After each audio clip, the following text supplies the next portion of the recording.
Here's a raw truth of our society today. Many couples don't fall apart because they stop loving. They quietly starve because connection is replaced by performance. You can have the house, the savings, the calendar packed with kids' activities, and still feel hollow. It's like living in a well-lit home without warmth. Tasks get done, roles are fulfilled, but the heart is soundproofed. Having is not the same as being close. When the subconscious dynamics tilt, one partner tightening control to feel safe, the other shrinking to avoid rejection, the current of connection drains without a word. The body reports it first. Eyes that skim instead of landing for 2 seconds, shallow breathing when a tender topic surfaces, shoulders that tense the moment the other walks in. This isn't moral failure. It's misattunement repeated until it becomes a lifestyle. Today, we name that emptiness for what it is: a deficit of co-regulation, of being seen and needed, of non-verbal signals answered with presence. And we begin the way back. From the outside, your life reads like a checklist of success. On the inside, the symptoms pile up.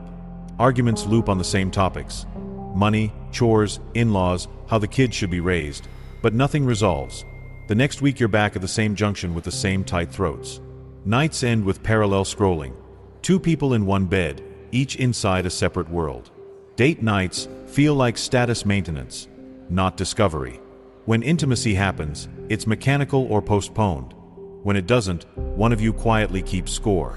You both talk logistics perfectly: pickups, bills, schedules, and somehow never talk meaning. Silence becomes a strategy. The peace you protect is really shut down. Fewer bids for connection, shorter glances, polite laughter that doesn't reach the eyes. You outsource belonging to work, children, or screens. Social comparison makes it worse. Everyone's highlight reels say you should be happy, so you argue with your own feelings and call it gratitude. There's a fatigue you can't sleep off. Small frictions: who left the light on, who forgot the email, ignite outsized reactions because nothing underneath is metabolized.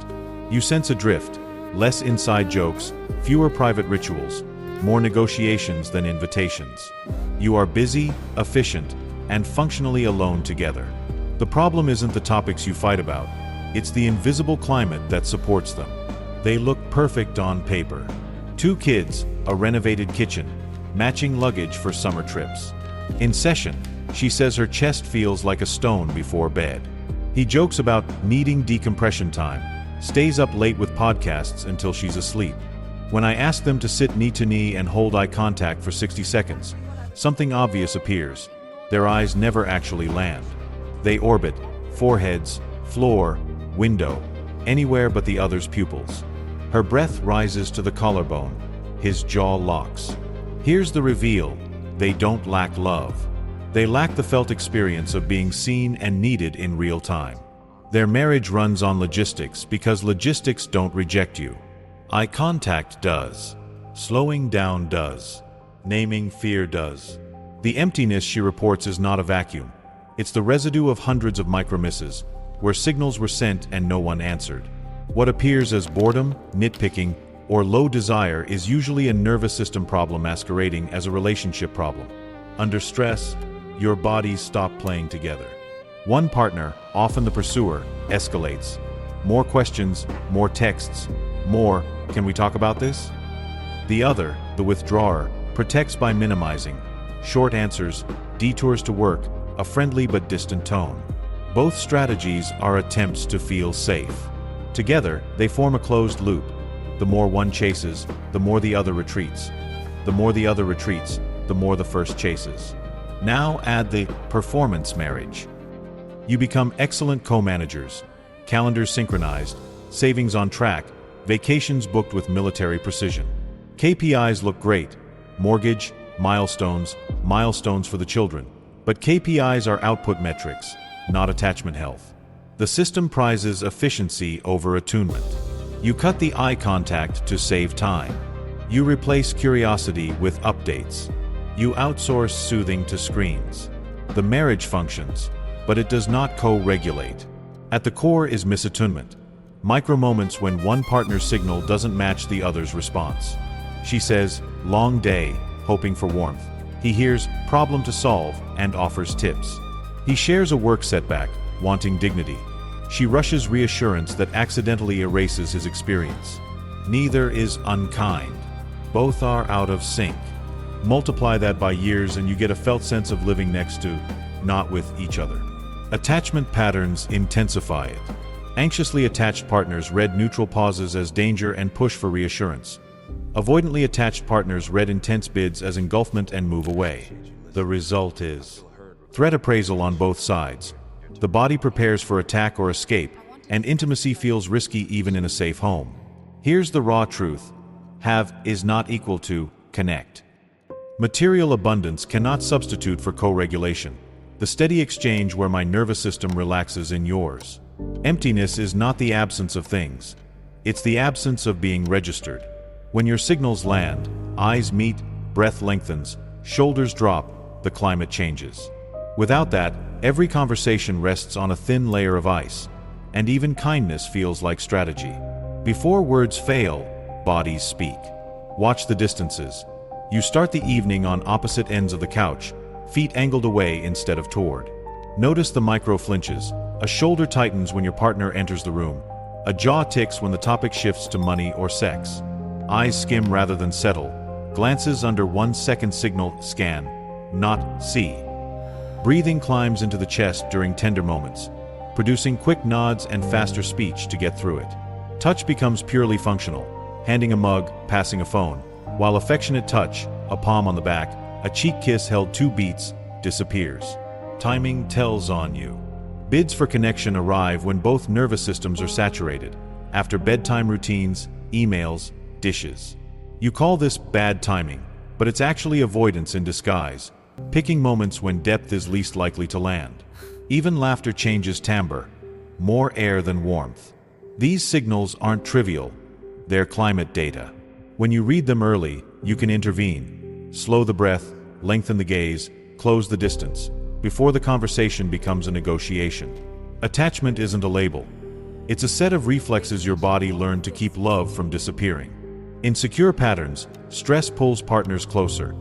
Signals are sent and received with minimal distortion. In anxious patterns, stress turns up pursuit, checking phones, over-explaining, seeking certainty with words when the body needs presence. In avoidant patterns, stress turns up distance, working late, needing space, keeping conversations informational to prevent overwhelm. High-functioning couples often hide avoidant reflexes behind productivity. Everything looks fine because everything gets done. What hurts isn't difference, it's misattunement. The anxious partner hears pause as danger and pushes. The avoidant partner hears intensity as engulfment and retreats. Both are protecting tenderness with the only tools they know. The result is a threat loop. Hearts want closeness while nervous systems expect harm. Repair begins when you name the reflex without blaming the person. When I don't hear back, my body panics and I chase. Or when I feel pressed, my chest locks and I shut down. Naming turns reflexes into choices. Choices make safety possible. We're fine because the bills are paid. That's a comforting story, and a toxic pattern when it replaces emotional safety. Financial stability lowers some stress. It does not create connection. The kids come first, so our relationship can wait. Another lie. Children learn regulation by watching how you connect and repair. Starving the couple bond starves the family system. We never fight, so we're healthy. Often that's not peace, it's shutdown, low conflict because no one risks depth. I'm just tired. Sometimes true, often code for I'm scared to feel. If I don't bring problems, I'm easy to love. That's not love, that's self-erasure. We just need a vacation. Geography won't fix misattunement you pack in your carry-on. This is adult life.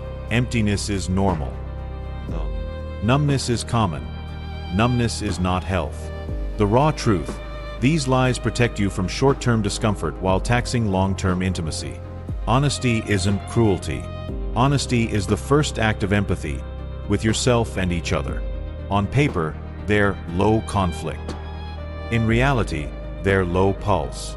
I ask them to try a simple drill. Sit side by side, turn toward each other, and hold eye contact for 60 seconds. 10 seconds in, she laughs, thin, apologetic, a cover for panic. At 15, his gaze slides to the bridge of her nose. At 30, her eyes gloss, His throat bobs.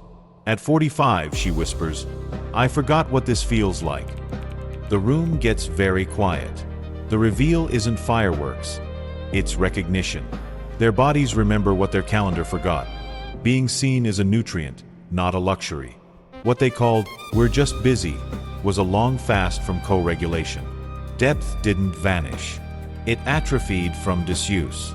Your goal isn't to talk more. It's to co-regulate so talking matters. 3 tools. Simple, repeatable, zero poetry required. 1. The 5-minute check-in. Feel, need, request. Do it daily. Same time if possible. One speaks for 90 seconds. The other mirrors. Switch. A speaker frame. I feel because I need my concrete request is under listener frame. What I hear is it makes sense that you'd feel I can offer example speaker. I feel overlooked. When evenings become logistics, I need some us time. Could we do 20 phone-free minutes after the kids are down? Listener, you feel overlooked when nights are all tasks. That makes sense. I can do 20 minutes tonight and set an alarm. 2. Narrative repair. Context, meaning, need before counterpoint. When tension rises, slow the sequence. Describe the scene, name the meaning you made, state the need, then add your perspective. A script. When you closed the laptop during my story context, I told myself I was boring, meaning. I needed reassurance, need. Can you tell me you're still with me before sharing feedback, request? A response. I see the meaning you made. You aren't boring. I was anxious about deadlines. Next time I'll say, I want this. Give me 1 minute to close a loop. 3. Connected timeout. Pause with a promise. If one of you hits overwhelm, step out without abandoning the bond. A script to call it, I'm flooded. I'm taking 20 minutes to reset. I will come back at 8:40. A script to return, thank you for waiting. What matters most to you here? A rule, whoever calls the timeout must initiate the return. Microhabits that change climate, eyes on purpose. Land your gaze for 2 slow breaths when greeting. Say 1 line that names something you appreciate today. A touch with message, a palm on the back as you pass equals, I'm with you, not, excuse me. A no phone window. 45 to 60 minutes in the evening to protect curiosity. Add 2 rituals. 3-minute morning preview, what would make today easier? And 10-minute evening debrief, what was heavy? What was good? When rupture happens, and it will. A lead with what you can validate. The part 1 see and own is ____. I ask 1 clarifying question. Is there something I haven't understood yet? A make a next step offer. Would it help if I ___ this week? Why this works. You are training your nervous systems to expect safety with truth. Structure reduces ambiguity. Validation lowers threat. Specific requests create traction. Emptiness recedes when signals land, bodies settle, and meaning is co-authored again. Boundaries, rituals. Repair healthy love needs containers. Set boundaries that protect attention. A 45 to 60-minute no-phone window each evening. Laptops closed in the bedroom. A 1 screen at a time rule when together. Boundaries aren't punishments. They are fences that keep the field usable. Next, install rituals of connection. A morning preview, 3 minutes.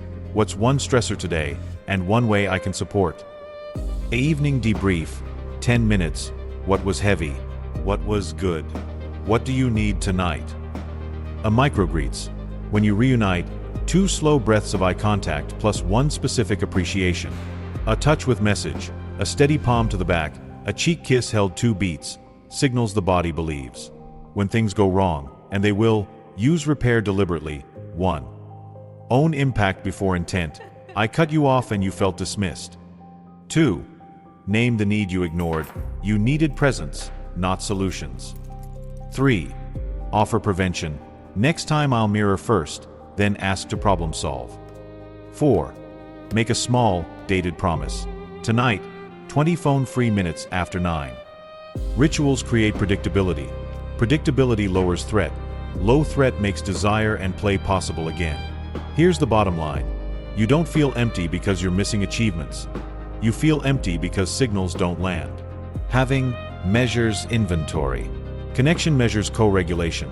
Eyes that meet and soften, breath that lengthens, shoulders that drop because the other person is with you. Every choice you make either protects short-term comfort, avoidance, performance, shutdown, or invests in short-term discomfort that buys long-term intimacy, naming truth, asking clearly, repairing fast. You are not broken. You are out of sync. And sync is trainable.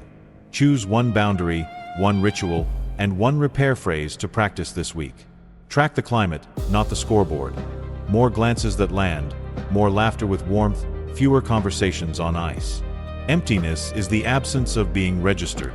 Let your bodies register each other again. Steadily, imperfectly, daily.